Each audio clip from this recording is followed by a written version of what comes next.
I'm going to talk through some of the underlying drivers of the Brexit vote, draw a couple of parallels with what just happened with Trumpism, and try and get across a central point, which is that beyond the negotiation around Article 50 and the terms of our New Deal, and beyond the more immediate dynamics of British politics, none of this, you could argue, is actually going away, given some of the social divisions that are going on underneath our day-to-day discussion about British politics.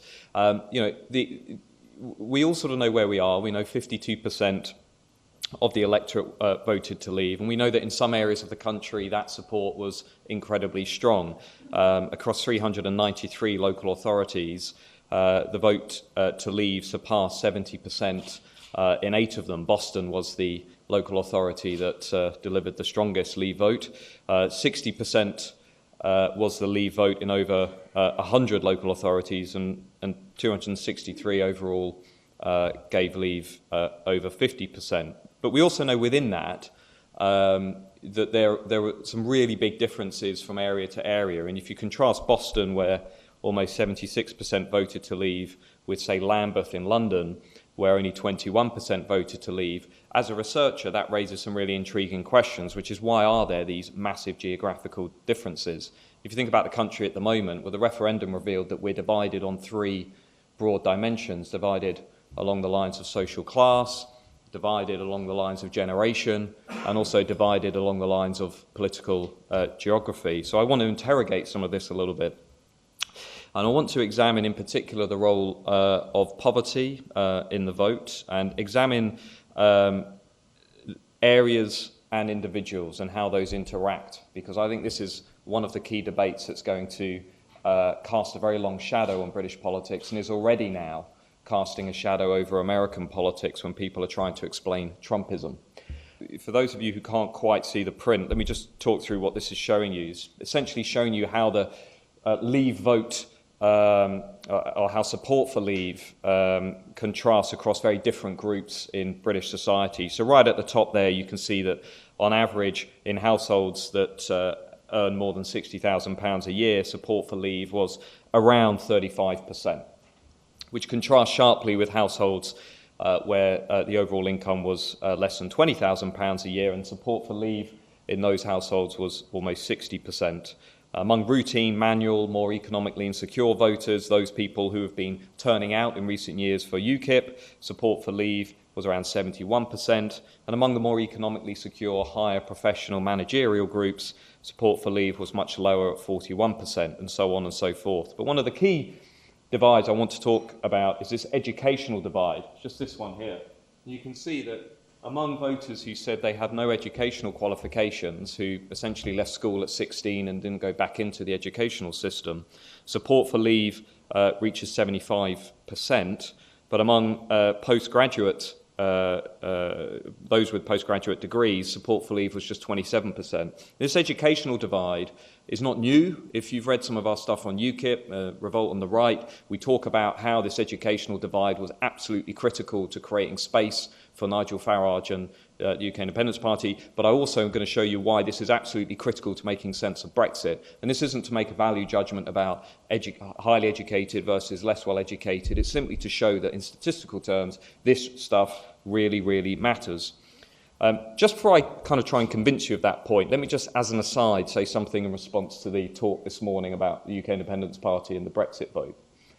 There's a sort of curious attempt among sort of some Eurosceptics to say, well, the vote for Brexit had absolutely nothing to do with the rise of the UK Independence Party, and that actually Britain voted for Brexit despite Nigel Farage and UKIP. I just want to show you a couple of findings from the referendum result to sort of essentially show you why that is not the case.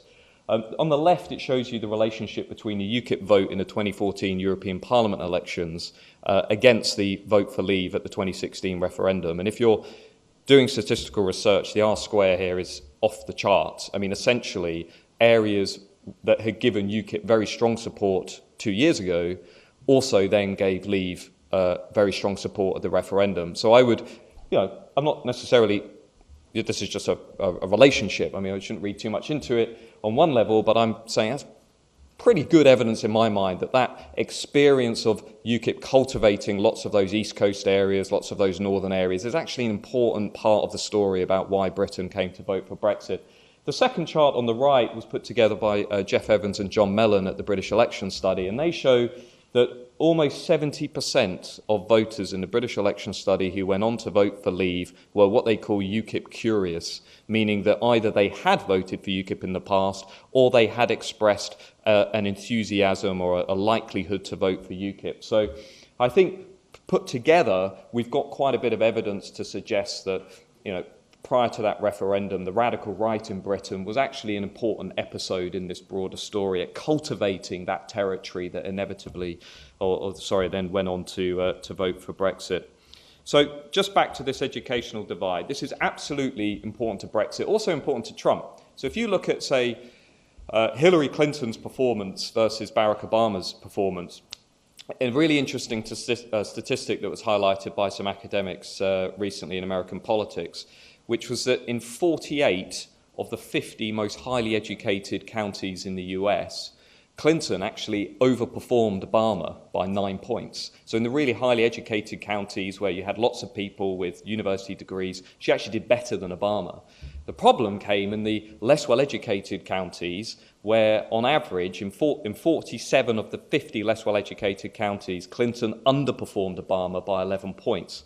And that is really speaking to what I'm going to talk about with Brexit, which is this really important underlying divide. And what we've done, and this is in the, you can actually get this paper online, it's by myself and Oliver Heath, published by the Joseph Rowntree Foundation and then in Political Quarterly as a standalone essay. We've calculated what's called the predicted probability of support for Brexit while holding everything else constant, while holding things like income and social class constant.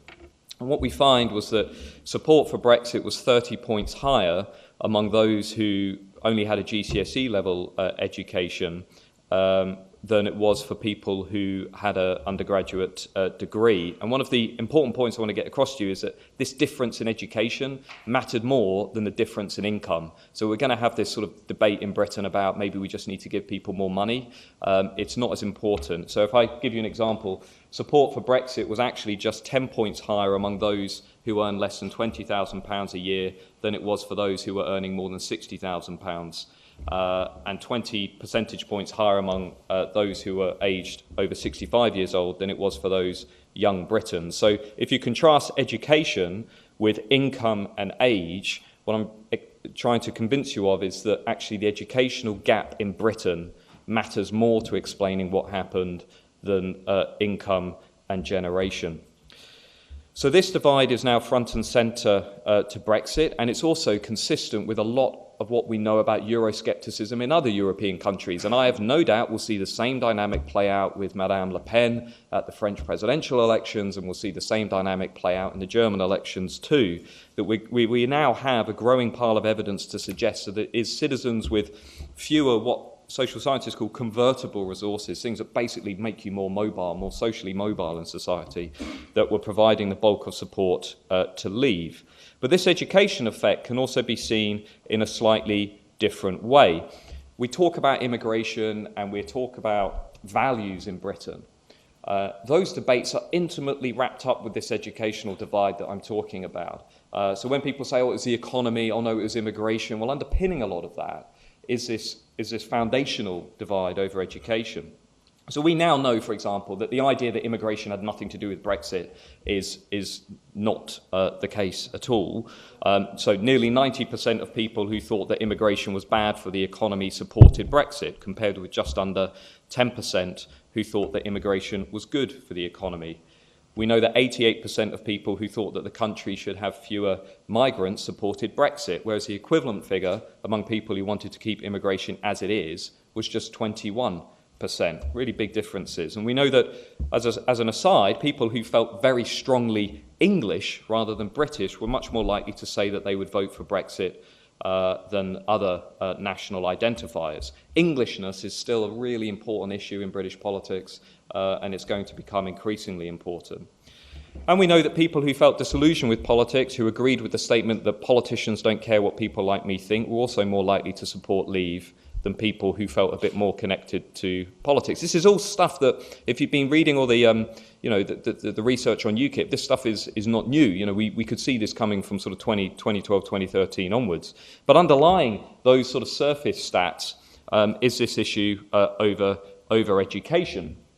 And it's fueling this broader value divide in Britain that's playing out in most, if not all, Western democracies. If you looked at support for Brexit through the prism of values, you'd also see some really big differences. So the green column is showing you the percentage of voters who are against these items, the support for leave among those voters. So, for example, 80% of voters who said they were against gender equality supported Brexit, whereas 33% who supported gender equality supported Brexit. In terms of equality for same-sex couples, 79% who opposed equality for same-sex couples backed Brexit. Only 25% who supported those rights backed Brexit. Stiffer sentences for criminals. Again, if you supported that idea, you were odds-on to back Brexit. And if you support the death penalty, which I think possibly the new UKIP leader, I'm not sure if Paul Nuttall has won at this point, it's being announced as He has, right? Well, he supports the death penalty, and you can see that 76% of Leavers also supported death penalty. These values, this is reflecting the underlying educational divide, and it's going to be with us for a long time. You see much the same with Trump supporters and also Le Pen. So it's really, really important, but it's also important just for a final reason, which is to do with this relationship between people and place. So we know, for example, that the skill level of different areas was really important to understanding why Matthew Elliott and Vote Leave and other Eurosceptic groups were really able to mobilise those votes in places like Clacton, for example, where over 70% of people voted for Brexit. But in more sort of high-skilled, highly educated university towns like Cambridge, Oxford, we know that those voted overwhelmingly to remain. And these observations about area differences in education raise a really intriguing set of questions. So was it the case that low-skilled, less well-educated citizens in high-skilled areas were more likely to vote for leave because they felt unable to compete? Or were high-skilled citizens in low-skilled areas more likely to vote for leave because they lack the same opportunities to get ahead that meet high-skilled citizens in high-skilled areas? So how can we tease out this relationship and get a sense of what's going on? Or are these patterns we observe just a reflection of the way in which graduates and non-graduates are distributed across the country? I know it's sort of a bit of a head-turner, but one of the kind of relationships I just want to hopefully get you to walk away with today is this, which is showing you the differences in support for leave by level of education at the individual level and whether areas were sort of low skill or high skill areas. Areas that were essentially left behind economically in terms of low skill, areas that were doing a bit better off. And what you see is among citizens who have a GCSE level of education, support for leave in low skill areas was 70%, really strong majority position. But even in high skilled areas, among that group of voters, it was still a majority position, 54% were voting for Brexit. So the difference was 16 points. But the differences among slightly more highly educated citizens was even greater across these low-skill and high-skilled areas. So in low-skill areas, among people with A-level education, support for leave was 64%, but it plummets in high-skill areas to 29%. And in low-skilled, left-behind communities, university degree holders gave 49% to Brexit and only 18% to Brexit in high-skilled areas. So what's going on there? I mean, it's really interesting. You've got a situation where you've got graduates in low-skilled areas providing much greater support to Brexit than graduates in high-skill areas. What's going on? How can we explain that? Well, this is what we call a significant interaction effect, which is between the individual's education and the educational profile of an area. So we're seeing some pretty important differences where graduates in left-behind communities are still more likely to vote for Brexit and more similar to those who don't have qualifications than graduates in high-skill areas. We're seeing these groups essentially being teased apart and going in different directions according to where they live. So if I were Theresa May and her advisors, I'd be thinking about, well, why is it, for example, that in Clacton or Boston and Skegness, or Thurrock, or all those areas down the east coast of England, for example, graduates are actually remarkably more likely to vote for Brexit. And what does that mean? The point I want to try and get across to you is this means that a geographical divide in Britain is actually overlaying the social divides that we spend a lot of our time talking about, that in left-behind communities, support for leave was actually more evenly distributed across different social groups. Whereas people were, meaning that people in Britain today are far more polarised along educational lines than we currently acknowledge, and that this educational gap is really important to understanding where we're going next, and also why, if you are sort of providing a guesstimate, not that 2016 has sort of told us pretty convincingly not to provide guesstimates, but if we were to do so, this would be mine, that none of this stuff is going anywhere, irrespective of what happens with this deal, because of these very entrenched divisions that we're seeing under the surface. So 3 core messages from this, and I'd encourage you to read our JRF report in more detail, which is online. Groups of voters who over recent decades have been pushed to the margins of our society, who are living on low incomes, who lack the skills that are required to adapt and prosper, who are struggling with globalisation, were far more likely to endorse Brexit. That's not to say that in some cases high affluent, high educated people voted for Brexit. It's just to say they tended to be the outliers, not the norm. The second part of the Brexit story is actually that educational divides really, really matter. And after we take control of a lot of other factors, support for Brexit was consistently higher and significantly higher among those who tended to have a lower level of education. And responding to this educational inequality, if you're a Remainer, should be the dominant discussion that you're having with your friends and colleagues. Whereas I suppose if you're a Leaver, there's some interesting questions there around which areas are also exhibiting these characteristics. What does that mean for your mobilisation going forward? Because it's quite clear that from Trump to Le Pen to Christian Strache in Austria, there's going to be a conscious attempt to mobilise these groups into politics around values and culture, which we know are an extension of this divide. And thirdly, and perhaps most importantly from a policy perspective, it's the left behind who were not only most likely to support Brexit, but who face what we call a double whammy. While they're being marginalised because of their individual lack of skills and fewer qualifications, this disadvantage is then being compounded by a lack of opportunity within their local areas to get ahead and overcome their disadvantage. So there's a double whammy going on where at the individual level, those that have been sort of cut adrift from mainstream opportunities are struggling at an individual level, but at a community level too. Those left behind areas are also compounding that disadvantage. So again, very little evidence to suggest that any of this is going away, irrespective of what deal Theresa May gets over the next couple of years.